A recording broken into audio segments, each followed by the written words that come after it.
I was very excited to make this trip and come back so many years later because China really fascinated me the first time around.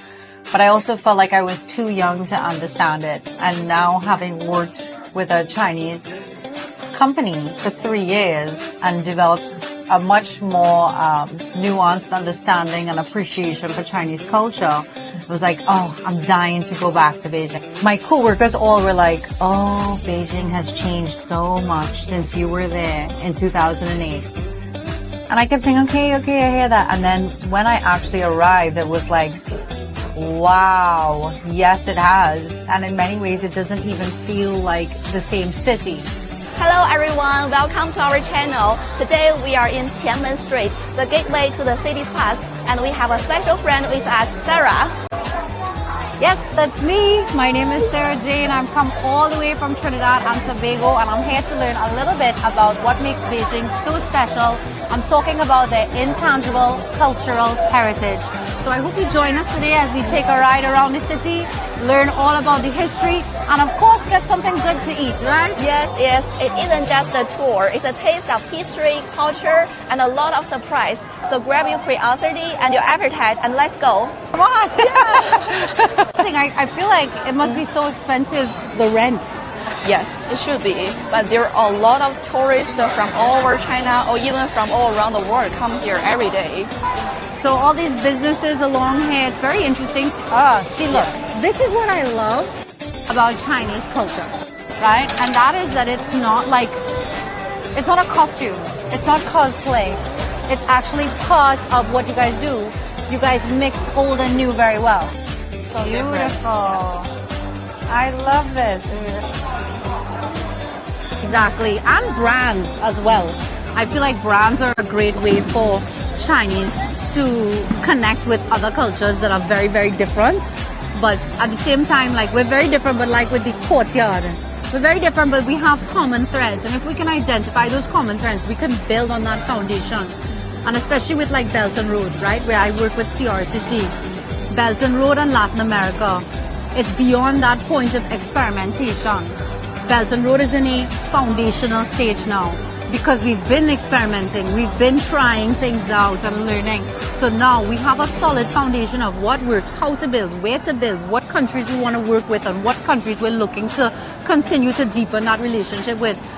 If you combine that imagination, that Caribbean magic, with Chinese ability to scale and put them to work together, we could achieve incredible things.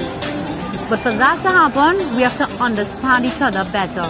So like my love for your culture needs to extend beyond just curiosity of like, ooh, ah, wow. It needs to actually extend into mutual respect. I respect how you guys do things now because I understand. Miss World provided a lot of training for me for that, you know, and it also helped me to understand how to connect with people where they are. Exactly what I was saying before, you know, understanding your audience and creating a message that resonates with your audience, you know. And right now it's very easy that a lot of things get lost in translation between what's going on from China across the ocean to see via CRCC into Trinidad and Tobago. So I kind of help to decode that and help our people to understand the nature of the relationship. There's a lot of people who talk about China and sing China's praises, but not a lot of people are explaining China, like what I mentioned earlier, and that's what we need.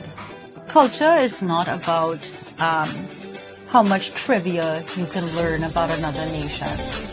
Culture is also a little bit about unlearning your preconceived notions, you know, and understanding that culture is a lens. Culture is a lens through which we look and observe things. It impacts the way we see things. So because I come from a unique culture to you, we could be looking at the same exact thing and see two very different things, right? And that's what happens a lot of the time.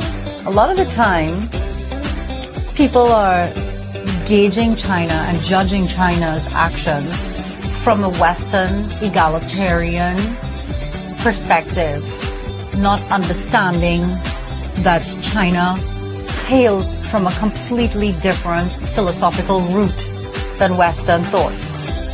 And if we can truly understand that lens, we can understand China a lot better. Young people, they have so much potential, so much imagination. They are going to be so important to the future of this earth tomorrow. And the earth is just getting smaller and smaller and more collaborative. And if we're not realizing these lenses that we're looking through are clouding our judgment, then it becomes hard. And I'm lucky because I've been working for CRC for 3 years because I was studying Mandarin at my university. So I've had much more exposure to Chinese culture than the average person. And the only thing I can do is encourage them because China's not going away. So the only thing you can do is equip yourself by trying to understand this model of thought and how best you can benefit from that wisdom.